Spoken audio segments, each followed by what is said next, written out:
नमस्कार विद्यार्थियों, आपके अपने YouTube चैनल आरपी कटारिया पर एक बार फिर से आपका हार्दिक अभिनंदन स्वागत। आज इस वीडियो में आप लोगों के लिए नई एक्सरसाइज के बारे में बात करने के लिए मैं हाजिर हूँ।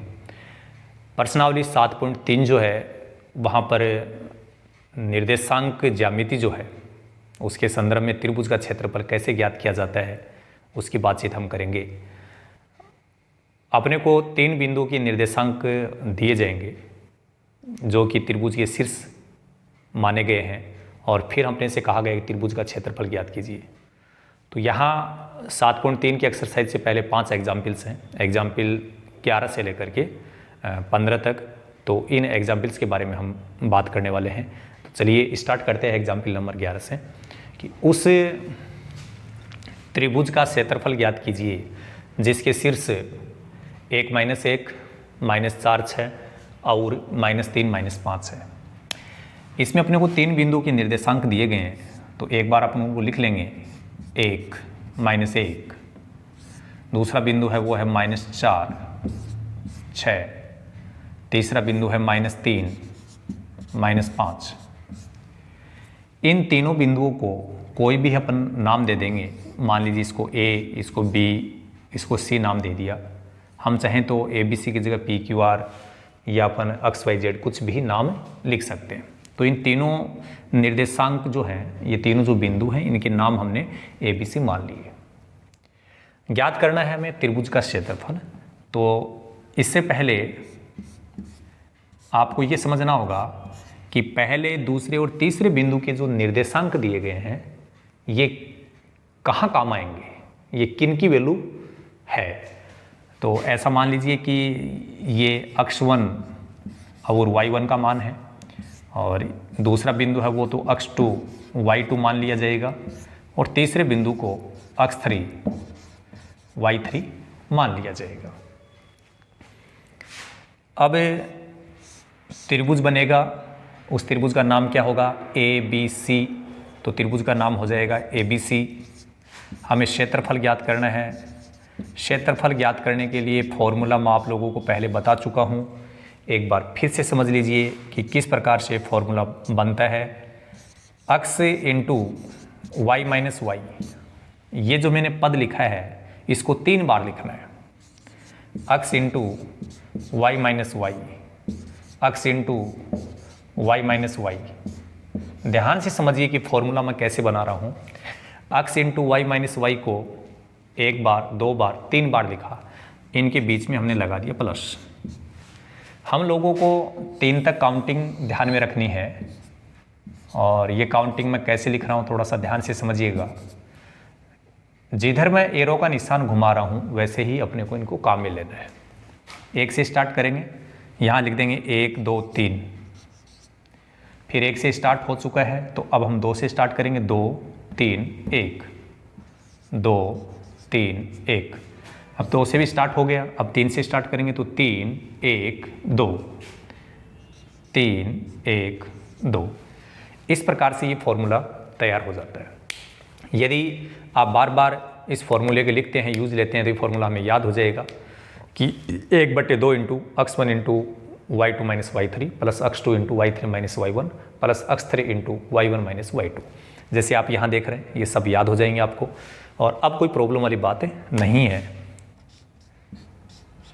आपको करना क्या है, यहाँ पर जो भी लिखा गया है उसका मान आपको यहाँ से देखना है कि x1 y2 y3 का मान कितना है। x1 लिखा गया है तो x1 देखो ये लिखा हुआ है x1 y1, तो ये x1 और ये y1 माना जाएगा। तो x1 का मान 1 हो गया, यहाँ 1 लिख दो और ये x1 इस ब्रैकेट से गुणा है तो गुणा का चिन्ह लगा दो।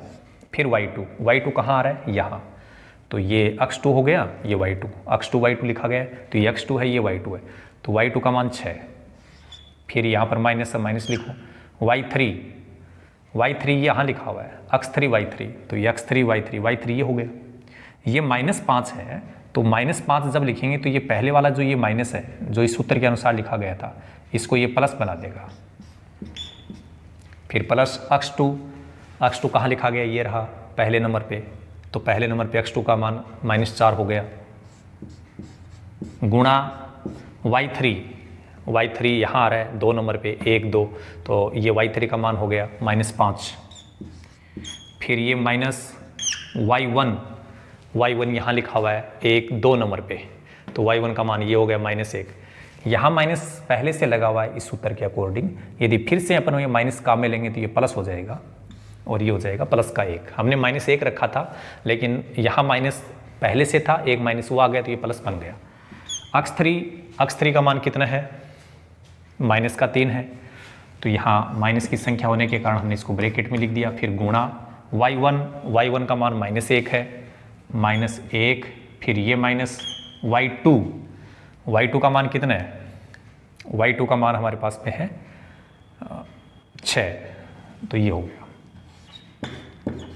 अब इसके आगे क्या करना वो आप ध्यान से समझिए। 1 गुणा, पहले ये ब्रैकेट में जो आ रहा है उसको सरल कर लो, 6 और 5 जुड़ रहा है तो इनको जोड़ दो। फिर ये -4 गुणा, यहाँ संख्या माइनस की है, ये प्लस की है। जब अलग अलग चिन्ह होता है तो घटा दिया जाता है, 5 में से 1 घटेगा तो 4 बचेगा, लेकिन 4 माइनस का बचेगा क्योंकि बड़ी संख्या माइनस की है, तो ये हो गया -4 प्लस है ये -3। यहाँ पर दोनों संख्याएं माइनस की हैं तो ये दोनों संख्याएं जुड़ेंगी, -1 और -6 जुड़ करके -7 बना लेगा। प्यारे विद्यार्थियों, ये ध्यान रखना ज़रूरी है कि जब दोनों संख्याएं माइनस की है और उनको अपन जोड़ रहे हैं तो जोड़ने के बाद उत्तर भी माइनस में ही आएगा। इसके आगे 1/2 ब्रैकेट के अंदर 1 को 11 से गुणा किया गया है, तो 1 को 11 से गुणा करने पर 11, फिर प्लस। इन दोनों संख्याओं को जब गुणा करेंगे तो ध्यान रखना ये माइनस और ये माइनस गुणा होकर ये तो प्लस हो जाएगा, और 4 को 4 से गुणा करेंगे 16 प्लस। इन दोनों संख्याओं को जब गुणा करेंगे तो माइनस माइनस हो जाएगा प्लस, और 3 को 7 से गुणा करेंगे 21।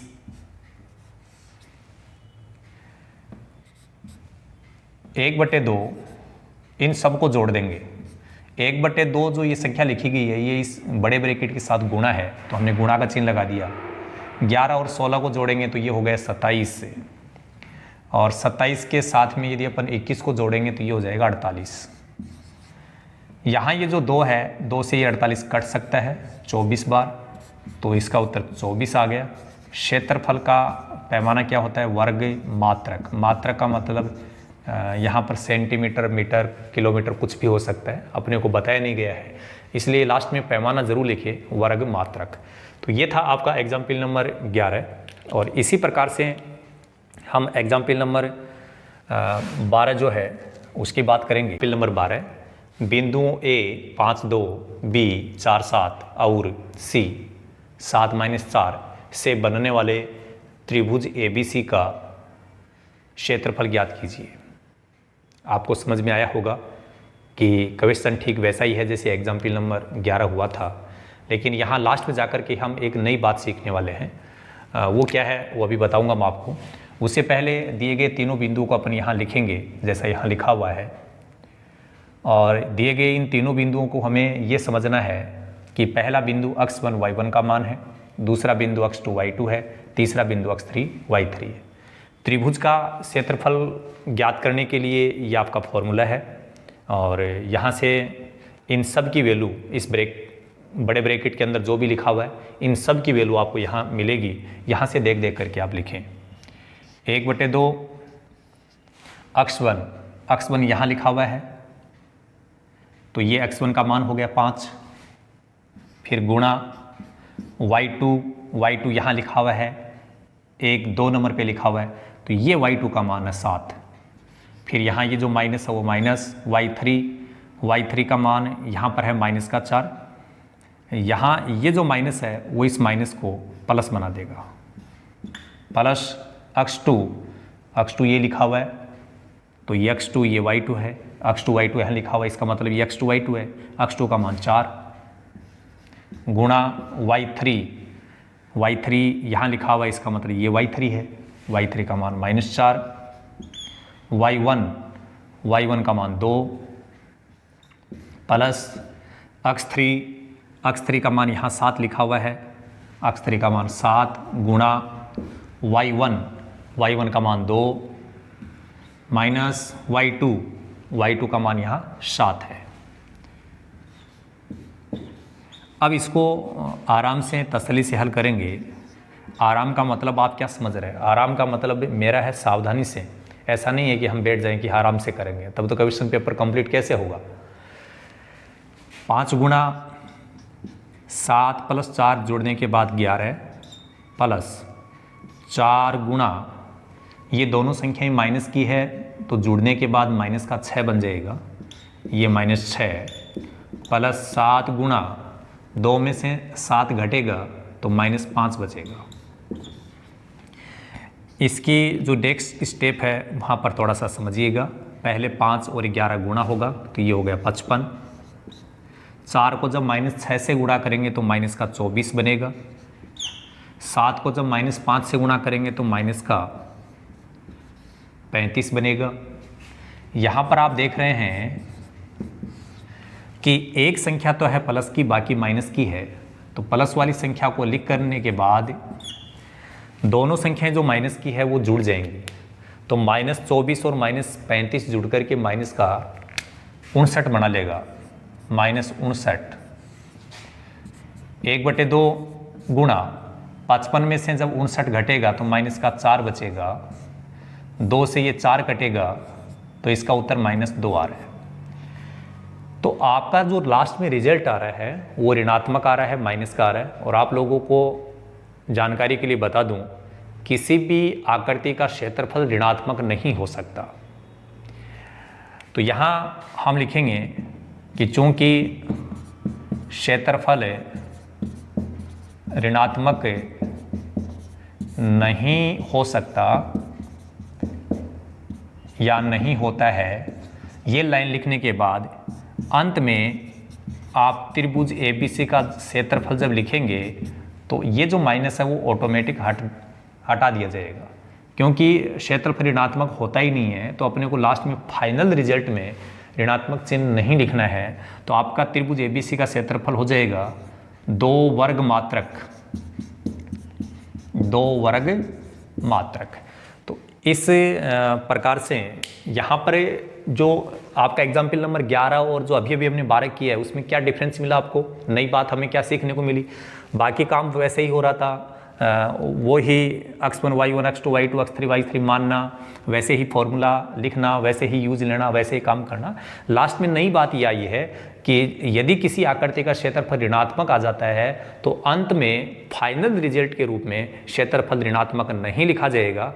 कारण ये है कि क्षेत्रफल ऋणात्मक नहीं होता है, इसलिए लास्ट फाइनल रिजल्ट में माइनस को हटा दिया जाएगा और वो आपका आंसर होगा। ऐसे ही जैसे हमने एग्जाम्पल नंबर 11 के बाद 12 से कुछ नया सीखा, ठीक वैसे ही हम एक एग्जाम्पल नंबर 13 है उसको कंप्लीट करेंगे। वहाँ पर भी हमें कुछ नई बात सीखने को मिलेगी। वो क्या होगी वो आप देखते जाएं, वीडियो में लगातार बने रहें, क्योंकि हो सकता है कौन सी काम की बात कब बता दी जाए। इसलिए यदि वीडियो में आप कंटिन्यू बने रहोगे, अंत तक देखोगे, तो आपको ज़रूर कुछ न कुछ नया और विशेष सीखने को मिलेगा।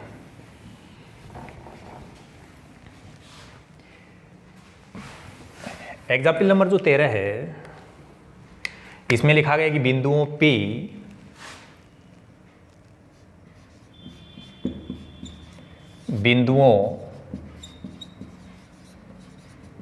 P जिसके निर्देशांक बताए गए हैं -1.5, -1.5, 3, बिंदु Q 6-2 और R के निर्देशांक दिए गए हैं -3, 4 से बनने वाले त्रिभुज का क्षेत्रफल ज्ञात कीजिए। त्रिभुज का क्षेत्रफल ज्ञात कीजिए। अब विद्यार्थियों के जहन में ये बात आ रही होगी कि एग्जाम्पल नंबर 11 और 12 हम सीख चुके हैं, तो प्रश्न तो ठीक वैसा ही है, बिल्कुल ठीक वैसे ही है, लेकिन फाइनल रिजल्ट तक पहुंचते पहुंचते हम एक नई बात सीखेंगे। इसलिए इस एग्जाम्पल को आपको समझना ज़रूरी है। काम बाकी ठीक वैसे ही होगा। दिए गए तीनों बिंदुओं को लिख लीजिए। पहला बिंदु आपका ये है, दूसरा बिंदु Q 6-2, तीसरा बिंदु R -3-4। पहले बिंदु के लिए आपको समझना है कि ये अक्ष1 y1 का मान है, दूसरा बिंदु अक्ष2 y2 का मान है, और तीसरा बिंदु जो है वो अक्ष3 y3 का मान है। फॉर्मूला यही होगा। और यहाँ पर बिंदु के नाम PQR आ रहे हैं, इसलिए त्रिभुज का नाम AB से ना होकर के अब की बार क्या लिखा जाएगा, PQR। तो इस PQR त्रिभुज का क्षेत्रफल यहाँ से आराम से देखते जाएं। अक्ष1, ये अक्ष1 लिखा हुआ, अक्ष1 का मान -1.5 है, तो -1.5 गुणा y2 का मान -2, फिर ये -y3 का मान 4, प्लस अक्ष2 का मान 6 गुणा y3 का मान 4 माइनस y1 का मान ये 3 है, प्लस अक्ष3 का मान -3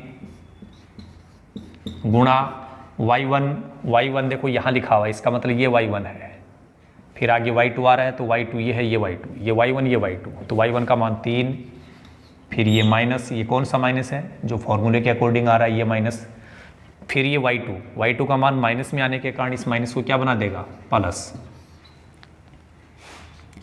1/2 इंटू -1.5 इंटू, ये दोनों संख्याएं माइनस की हैं और जुड़ने के बाद में माइनस का 6 बन जाएगा, 6 गुणा 4 में से 3 घटेगा 1, प्लस -3 गुणा, ये दोनों जुड़ेंगे तो ये बन जाएंगे 5। आगे देखिए, इन संख्याओं को गुणा करने से पहले समझना है कि दोनों संख्याएं माइनस की है, तो माइनस और माइनस पहले गुणा होगा वो तो प्लस बन जाएगा, और 1.5 को जब अपन 6 से गुणा करेंगे, इसको आप एक बार 15 समझ लीजिए, 15 का पाड़ा 6 बार बोलने पर 90 आता है, लेकिन इसमें एक अंक के बाद में पॉइंट है, तो 90 में हम एक अंक के बाद में पॉइंट लगाएंगे तो 9 बन जाएगा। कुल मिलाकर के ऐसे समझ लीजिए कि 1.5 को 6 से गुणा करने पर 9 आता है प्लस का, और यहाँ 6 को 1 से गुणा करेंगे, ये हो गया 6, -3 को जब 5 से गुणा करेंगे तो माइनस का 15 हो जाएगा, 1/2 गुणा, यहाँ देखो 9 और 6, ये दोनों संख्याएं प्लस की हैं, तो 15 हो गया प्लस का और 15 ही हो गया माइनस का। अब 15 प्लस है और 15 माइनस है, तो वो तो 0 हो गया, और 0 को जब अपन यहाँ गुणा करेंगे तो ये भी 0 हो जाएगा। क्या हो जाएगा, 0। लेकिन एक नई बात क्या सीखने को मिली हमें, जैसे थोड़ी देर पहले एग्जाम्पल नंबर 12 में हमने बताया था किसी आकृति का क्षेत्रफल ऋणात्मक नहीं हो सकता, तो उस ऋणात्मक चिन्ह का क्या किया जाएगा, कैसे उसको हटाया जाएगा, वो बात हमने बताई थी। और यदि किसी त्रिभुज के लिए क्षेत्रफल 0 हमें प्राप्त होता है, तो ये क्या अपने को संकेत दे रहा है, ये बात समझनी है। तो यहाँ से जब आपका क्षेत्रफल के सूत्र से उत्तर 0 आ जाता है, तो यहाँ पर बिंदु जो P है, Q और R है, वो संरेखी होंगे। कैसे बिंदु होंगे, संरेखी होंगे। अतः संरेखी बिंदु वो होते हैं जो एक ही रेखा में हो। अब ये बात समझो, मान लीजिए ये तीनों बिंदु एक ही रेखा में ऐसे हैं, ये ऐसी रेखा है, क्या इन तीनों बिंदुओं को मिलाने पर त्रिभुज बन सकता है? तो किन्हीं भी संरेखी बिंदुओं को आपस में मिलाने से त्रिभुज नहीं बन सकता, संरेखी बिंदुओं को मिलाने से एक रेखाखंड ही बनेगा। इसलिए ये इस उत्तर जब 0 आ जाता है तो दिए गए बिंदु संरेखी होंगे, और संरेखी होने पर इन बिंदुओं से त्रिभुज PQR बनना संभव नहीं है। ये इसमें नई बात है। अब त्रिभुज बनना ही संभव नहीं है, तो ये क्षेत्रफल 0 नहीं माना जाएगा। तो आपको ये क्षेत्रफल 0 आ जाए तो आपको ये बताना है कि त्रिभुज PQR संरेखी होंगे, और संरेखी होने पर त्रिभुज बनेगा ही नहीं। अब त्रिभुज ही नहीं बनेगा तो क्षेत्रफल किस बात का, क्षेत्रफल नहीं होने वाला है। तो आपने देखा एग्जाम्पल नंबर 11 बिल्कुल सिंपल क्वेश्चन था। एग्जाम्पल नंबर 12 में नई बात आई कि क्षेत्रफल ऋणात्मक आ गया था, तो उसका समाधान हमने बताया कि ऋणात्मक चिन्ह कैसे हटाया जाएगा। यहाँ पर हमने देखा कि क्षेत्रफल 0 आ गया, तो क्षेत्रफल जब 0 प्राप्त होता है तो उसको हमें कैसे बताना पड़ेगा कि दिए गए बिंदु संरेखी हैं, इस कारण इन बिंदुओं से त्रिभुज नहीं बनेगा। अब ऐसे ही इसके बाद एग्जाम्पल नंबर जो 14 और 15 है उनकी बातचीत भी हम करेंगे, लेकिन मुझे लग रहा है कि ये वीडियो ज़्यादा लेंथी हो जाएगा, आप लोग बोरिंग महसूस करने लगेंगे। हमारा प्रयास ये है कि आप लोग बोरिंग महसूस नहीं करें और आपको अच्छा फील हो, और जो भी आप सीखना चाहते हैं वो अच्छे से सीख जाए। इसलिए इस वीडियो में केवल इतना ही। So thank you so much, all the best, be positive always.